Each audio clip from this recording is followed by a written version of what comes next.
علم و هنر و استعداد با رفتار و پنداری نکو در اساس دانش و خرد، آموزش پیوسته و تجربه روزگار در طول سالها حاصل می‌گردد و با مرور زمان صیقل یافته کس را به مقام شایسته و سعادت راهنمان و میان جامعه ارجمندش خواهد داشت.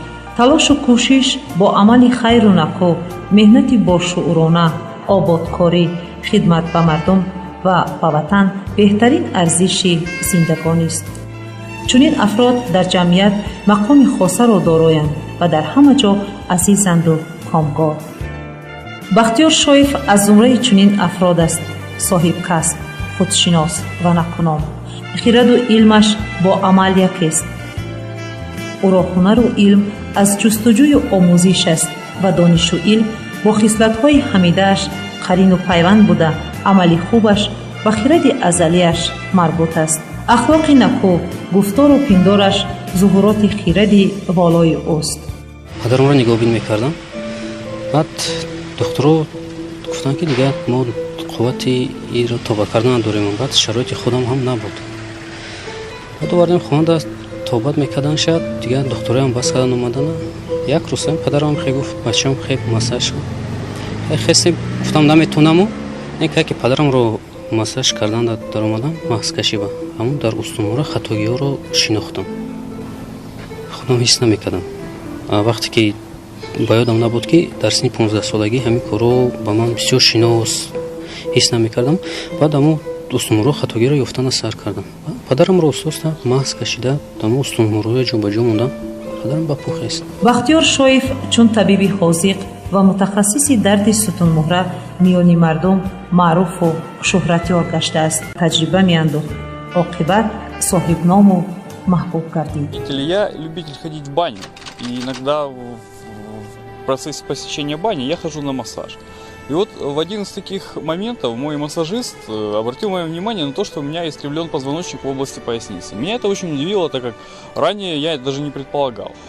После чего обратился к Бахтияру с просьбой посмотреть меня. После первого сеанса я почувствовал, что мое состояние совершенно изменилось. После второго уже у меня вообще никаких не было сомнений в его квалификации. Ну и впредь, вот по сей день я чувствую себя прекрасно. Спина хорошо, все. То есть я считаю, что это очень интересный такой талант, учитывая то, что вот простой человек и делает очень серьезные вещи, на которые люди учатся по много лет, и не факт, что у них получается то же самое. Ну, ввиду этого, мне даже кажется, что на это целесообразно обратить внимание и властям, и специалистам в области здравоохранения. Я всю жизнь проробила маляром. Всю свою жизнь проробила маляром.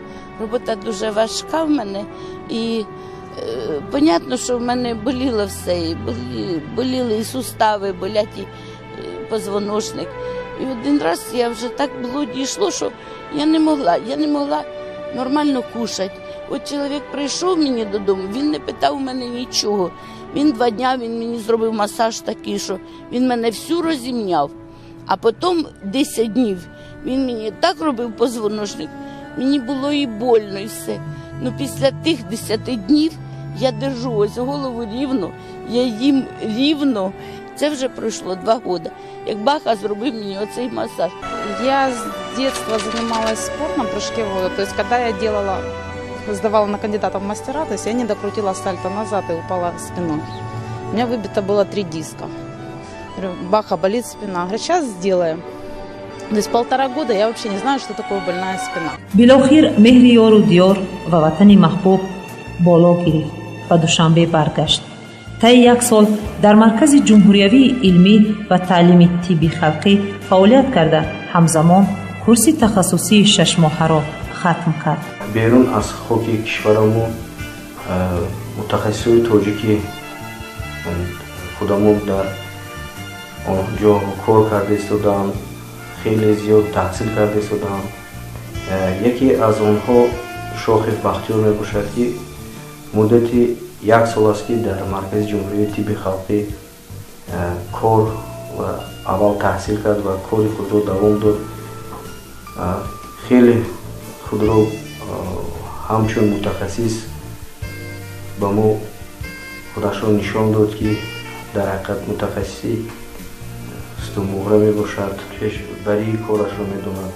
Бахтиёр Шохев баъд аз омадан аз шаҳри Украина дар муддати 3 моҳ ӯро мо аз имтиҳону аз санҷишҳо гузарондем ва ба ӯ иҷозати кор кардан додем, ки дар маркази ҷумҳурияи тибби халқӣ кор кунад ва беморҳоро қабул намояд. нишон диҳад, ки дар ҳақиқат ҳамин доир дастумоҳра ӯ мутахассис аст. бахтиёр шоев беш аз ӯ чунин усули табобат сабук ва нисбат ба ҷарроҳӣ хеле беҳтар аст. сарчашмаи асосии муваффақияту барор ва комёбӣ дар илму дониш танҳо дар асоси таҷрибаи мушоҳида, омӯзиши пайваста ва ҳамчунин дар амал ба даст хоҳад омад, изҳор медорад ӯ. мо ба воситаи маҳз табобат мекунем. маҳз мо укол дору истифода намебарем, мисол бе ҷарроҳӣ мисол дастуморро табобат мекунем. бо ёрии ҳукумати ҷумҳурии Тоҷикистон мо клиникаи шахсии худро кушодем ва мехоҳем, ки боз пешравӣ бинем. оянда мехоҳем, ки на танҳо як клиника, балки дар ҷумҳурии Тоҷикистон чандин клиникаҳоро созем, мисол пешравиамонро бинем. оянда мехоҳем, ки мо корҳои лабораториро пеш барем, ташхисҳои гиёҳҳои Тоҷикистонро бисёртар кунем, ки аз ҳамин гиёҳҳо мо одамро табобат кунем. ифтитоҳи маркази табобатӣ ва хидмат ба мардум орзуи деринаам буд, мегӯяд бахтиёр шоев, ва бо дастгирии бузургмардони шариф орзуям ҷомаи амал пӯшид. таҷрибаи солҳои пешин оид ба пешгирии бемориҳо нишон медиҳад, ки бе истифода аз тибби халқӣ пешгирии бемориҳо номумкин аст ва сониян тибби анъанавӣ дар пешгирии бемориҳои гуногун ва солимии ҷомеа нақши муҳим мебозад, илова мекунад ӯ. орзу доштем, ки мисол духтурхонаи худро ташкил кунему хизмат ба халқи худу ҳамин клиникаи шахсии худро кунем. бо ёрдами ҳукумати худамон шукр мо ба орзуҳои худмон расидем. имрӯз мо клиникаи худро кушодаем ба номи Шоҳиёр, маркази табобатии Шоҳиёр. ҳамаша дар ҳамҷо яко фаъолияти худро сар мекунем. коргар мо 8 нафар, 2 массажист, табиби гиёҳдармонӣ, табиби сӯзандармонӣ, табиби асаб дорем.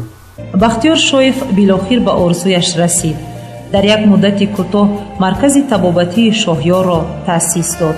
маркази табобатии Шоҳиёр дорои утоқҳои наву замонавист ва бо дастгоҳу таҷҳизотҳои муосир муҷаҳҳаз шудааст ва аллакай мизоҷони зиёди худро дорад. ман духтур ҳастам. дар як маъраке дар бораи ҳамин бахтиёрҷон суханҳо рондам. баъд чанд солҳо ман миёнам дар мекунад, поҳу азоб метиҳам. чандин борҳо ман дар дигар духтурҳо табобат гирифтагӣ ҳастам, лекин боз ихлоси ман ба ин фарзанди тоҷик баланд гашт. бо ин баъд ба наздашон омадам.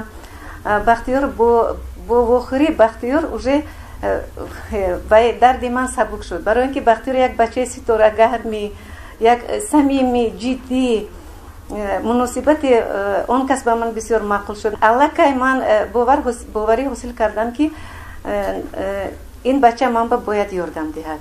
мана 8-мин бор ман табобат гирифта истодаам. раҳматҳо мегӯям, мехоҳам ки ин фарзанди асили тоҷик доимо ҳамин хел бардам бошаду ба ҳама касалмандои мо, ба бемориҳои шаҳри умуман Тоҷикистон давои нағз диҳад. духтарам асосан забони ширин дошта бошад, бо яъне табобат.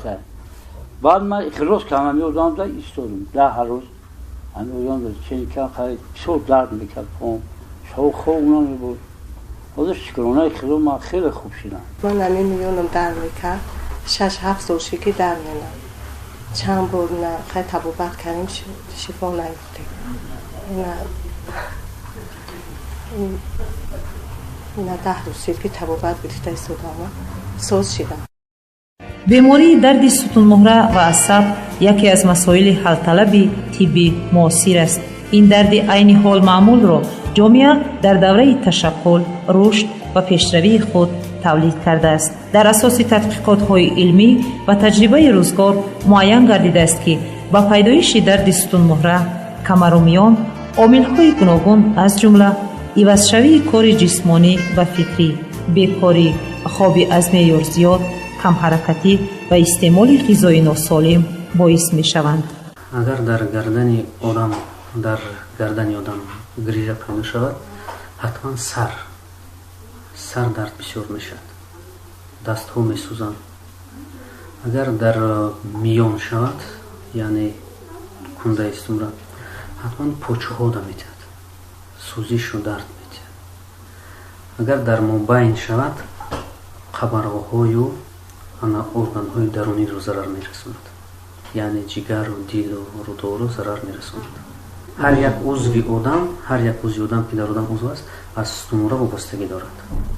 агар стумура зарраи беҷо шавад, ҳамон органе ки аз стумура вобастагӣ дорад бемор мешавад. яъне стумураи агар аз гардан, стумураи дуюми гардан бисёртар ба чашму гӯш, агар ҳавай беҷо шавад, чашм хира мешавад ё гӯш овоз мебарорад, оста кар мешавад. мисол стумурои мобайн ки грудной отдел мегем, уҷада шавад, гурдоҳою ҷигару шишора зарар мерасонад, бемор шаванд. поён миёнда шавад, почаҳою узвҳои поёнро зарар мерасонад. хурсандиву вақти хуш ва болидарӯҳӣ пеш аз ҳама вазъи саломатии инсонро беҳтар месозад. ӯро нисбат ба атрофиён самимӣ, ғамхор ва хайрхоҳ менамояд. машғулият ба варзиш низ яке аз омилҳои тандурустист. варзиши сабук ба буняи инсон бештар омилҳои ҳаётбахш ворид месозад. машқҳои ҷисмонӣ ба кас ҳисси бардамӣ бахшида, тану рӯҳро қавӣ месозад. хусусан дар ҳавои тоза, саҳаргоҳон ба варзиш машғул шудан афсурдаҳолӣ, диққат ва асабониятро бартараф сохта, гардиши хунро беҳтар месозад. изҳор медорад бахтиёр шоиф. агар стумура астиханрӯз, грижа диска, яъне ҳалқо беҷо мешавад, гӯшт мегирад стумура, дар ин ҳолат усули табобати хонагӣ нест, номумкин аст, барои ки ӯ бисёртар авҷ гирифтан мегирад. барои ҳаминро сабук кардан фақат танҳо турник. мумкин аст ки одаме ки ҳоли ба ҳамин касал гирифтор нашудааст, метавонад пешгирӣ кунад худро фақат бо воситаи турник. одами сиҳат агар худро нигоҳ кунад, ҳеҷ гоҳ миёндард намешавад. агар ҳар лаҳза, ҳар бегона ё ҳар саҳар дар турник худро ақлан овезон кунад.